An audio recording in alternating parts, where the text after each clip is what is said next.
ত্রিপুরা রাজ্যে সন্ত্রাসের জন্মদাতা মানিক সরকারের নেতৃত্বে ধনপুরে হারমাদ সিপিআইএমের লাগামহীন সন্ত্রাস চলছে। জ্বালিয়ে দেওয়া হচ্ছে সাধারণ মানুষের বাড়িঘর, দোকানপাট, পুড়ে ফেলা হচ্ছে বিজেপির ফ্ল্যাগ, ফেস্টুন সহ অন্যান্য সামগ্রী। অশ্রাব্য ভাষায় গালিগালাজ করা হচ্ছে, যেগুলো এখানে বলার বা লেখারও অনুপযুক্ত। আগুন লাগিয়ে দেওয়া হচ্ছে পথ চলতি জনতার বাইক এবং গাড়িতে। সাধারণ মানুষকে কেটে ফেলা, মেরে ফেলার হুমকি সরাসরি দিচ্ছে এই হারমাদ বাহিনীরা। সাংবাদিকদের আক্রমণ, পুলিশের থেকে লাঠি বন্দুক কেড়ে নিতে ধস্তাধস্তি থেকে শুরু করে আরো কত কি। ধিক্কার হারমাদ বাহিনী, ধিক্কার। জনবর্জিত এই হারমাদ সিপিআইএম দল পায়ের নিচে জমি হারিয়ে উন্মাদ হয়ে সাধারণ মানুষকেই এখন টার্গেট করে চলেছে।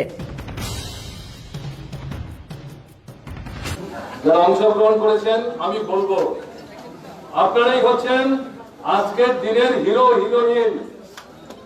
আপনারাই